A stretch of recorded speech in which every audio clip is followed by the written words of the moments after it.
Welcome to another episode of Cuppa with the Jesuit.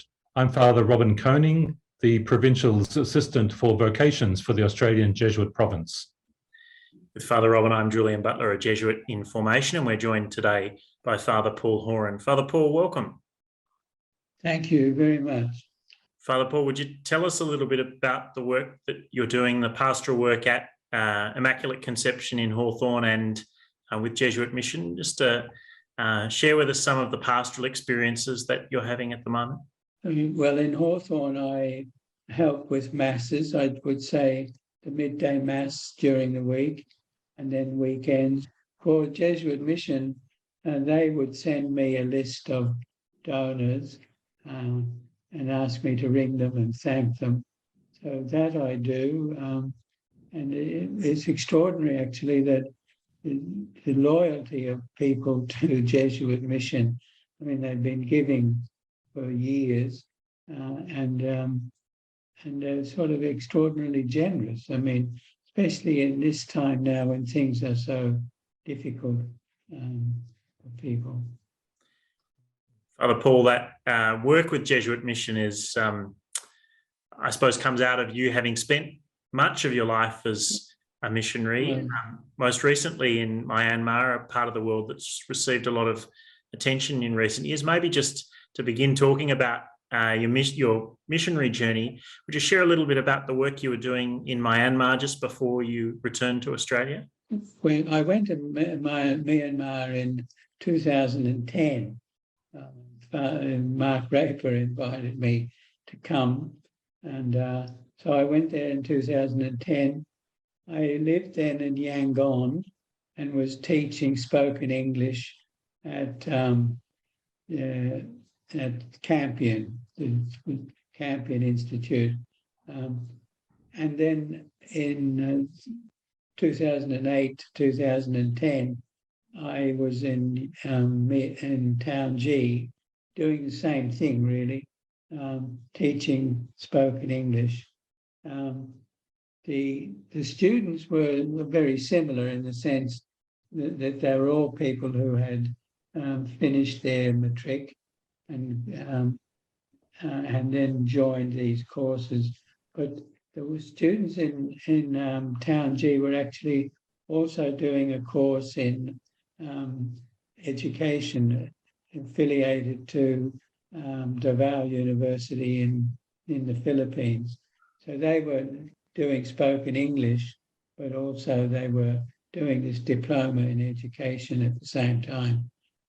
Whereas the students in Yangon, a lot of them had jobs, and they were there to study spoken English, not to get any diplomas or degrees in other things. And Paul, that move to Myanmar, that was quite a change from where you'd spent most of your life overseas as a missionary, which was in India, in our Hazaribagh province. There. Yeah. How many years were you working there, and what sort of ministries were you involved in Hazaribagh?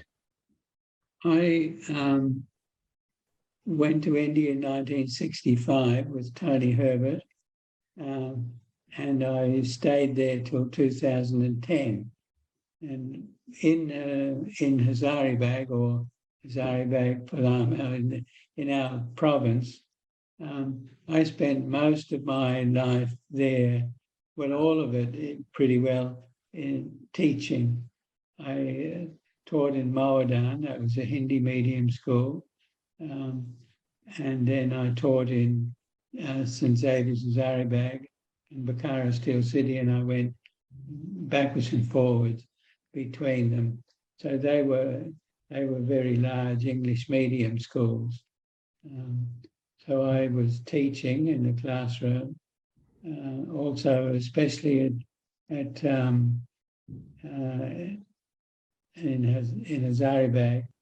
I was the sort of prefect of studies, and then earlier on we had a boarding school in Hazaribagh, so I was in charge of the boarding as well. In that work, Paul, what was it that you found most life-giving in that education work that that you were involved in? Well, in the society, what I found most life-giving there, both in Hazaribagh and in, especially in Myanmar, was the camaraderie among the Jesuits.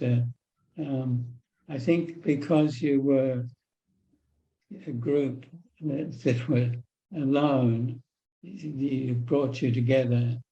And in teaching in the school, I've often described it as when I'm teaching in the classroom, I'm on stage and I'm sort of enjoying what I'm doing. I enjoy the actual exercise of, teaching at a blackboard and moving around the classroom. And then your sort of the friendships you build up with the people, the children you're teaching.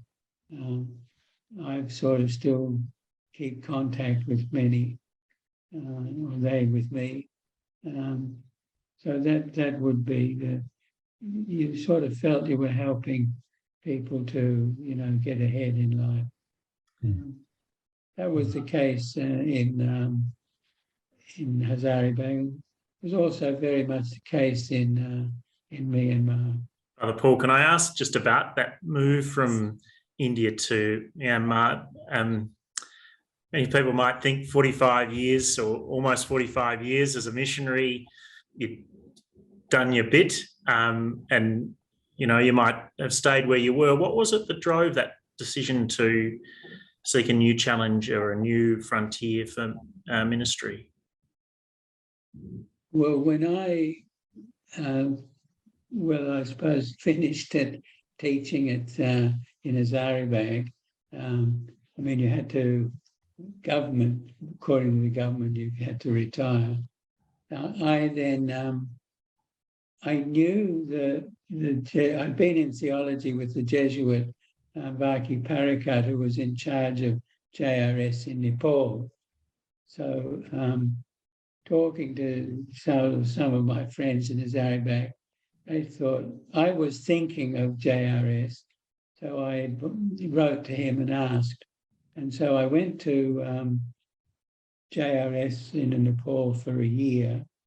And then I had to come back to India for my visa. And while I was back there, it was actually Phil Crotty who asked me, but Mark had asked Phil Crotty to ask, would I be prepared to come to Myanmar? I couldn't see any reason for not going, so I sort of said, yeah, I'd be happy to go. And that's how I got to, I think because Mark saw that after working in schools, I went to JRS. And then I had the reputation of being a schoolman. And the way Mark put it, I adapted to Asia. I fitted in Asia. So he asked me to come and I did. Well, would you like to say something about your own journey towards vocation? You went quite young to India as a missionary, but what was it that attracted you to the Jesuits in the first place? Well, the whole thing before that, before Jesuit or not Jesuit, but in those days, in the 50s and 60s, being brought up in a Catholic environment and going to a Catholic school, at the end of, after matric, you sort of thought, well, do I have a vocation? If I do, I should try and see if I do. So that would have been in the back of your mind. And then in the final year at school, Lou Lachelle, who was one of the first, in the first group to go to India from Australia, he came to I was at a Christian Brothers school, and he came to CBC Leaderville, where I was, and spoke to the matric class, and he made a big impression on me. I mean, I sort of, he was a very impressive figure.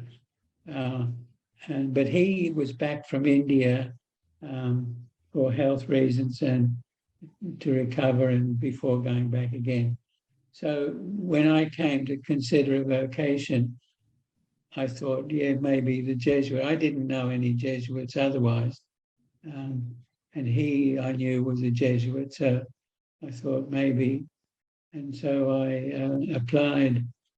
I wrote to Power Street, and then a few months later, the provincial, Jeremiah Hogan, wrote and said that he was going to be in Perth and he wanted to see me.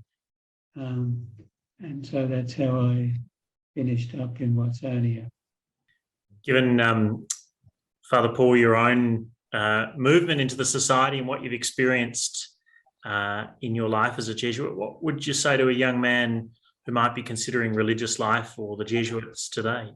Well, to do what I did, to try it out and see if you, I mean, my understanding, well, now I suppose, is the novitiate will soon tell you whether you, whether you do have a vocation, or the novice master, the people there will soon sort out whether you have a vocation or not, and to keep on going with it. So yeah, if you think thinking along those lines, to try and see and work out what your vocation is. That's great, Paul. Thank you for your time this afternoon and for sharing something of your ministry, your long life of ministry as a missionary, and your own call. It's good to have this talk with you. Thank you. Thanks.